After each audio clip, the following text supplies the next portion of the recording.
so ayun no. So sa wakas natapos na rin ang pagkabit ng BIOS. Ayan, kaninang sobrang dumi, ngayon ay malinis na.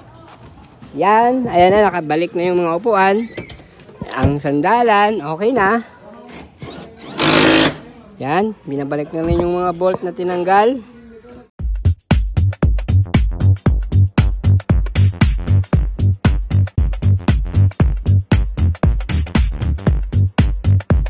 Samahan nyo naman ako sa ating panibagong vlog. Andito naman tayo at maglilinis naman tayo ng kotse. So itong kotse, Toyota Vios. At ayun, nakabaklas na siya. Yan. So wag na natin patagalin at magsisimula na tayo. Arat na!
At so ayun no, tuloy tayo dito sa paglilinis ng Toyota Vios. At ngayon ay, ayan, nilinis ko na yung pinto.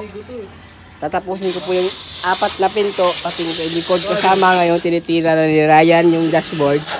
Kaya pinapausukan nila ng steam para matanggal ang mga amoy at dumi sa loob na ko ninunuot. Yung ceiling na yan, linisin din po yan, kasama yan. Tapos itong flooring na yan, madumi. Yan, mamaya linisin din yan. Kasama itong seat belt na ito.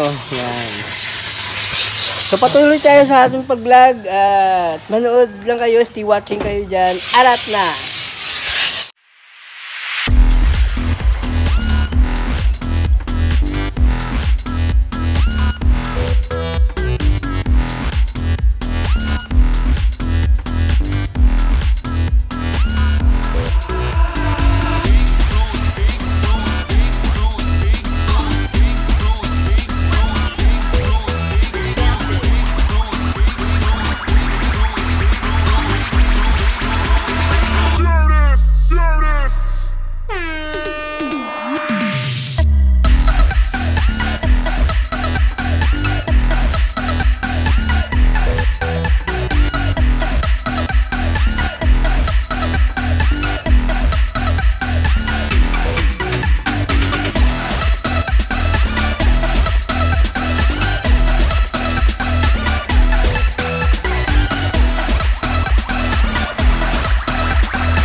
So ayan no, ang gagawin na lang natin ay magpo-flooring na lang tayo dito sa Vios. Ayan. Yan. Tapos na po yung dashboard, ceiling, mga pinto, ang carpet niya, tapos na rin. So, po-flooring na lang tayo. So ngayon, bago tayo mag-flooring, magbe-break time muna tayo dahil medyo alas 12 na rin. At nagugutom na tayo. So kakain muna tayo, break time. Tara, arats na, kain na! A few moments later.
wakas natapos na rin ang pagkabit ng BIOS. Ayan, kaninang sobrang dumi, ngayon ay malinis na.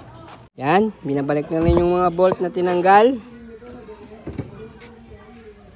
Ayan, yung driver, binabalik na ni Joel de la Cruz. Yan. Everything okay naman. Yan. So, ako naman, nagkakabit ako ng LED ng seat cover sa Innova. Yan. So, yun at yun na muna ang ating vlog for today. Ang BIOS lang. Kasi, dito tayo nag-focus. So, hanggang dito na lang ating vlog, no? So, maraming salamat sa mga nanonood. At kung nagustuhan ninyo ang aking video ay huwag niyo naman kalimutan mag-like dyan, comment, subscribe, at pakipindot ng notification bell para updated pa kayo sa akin mga susunod pang mga video. So hanggang dito na lang. Maraming salamat. Bye-bye!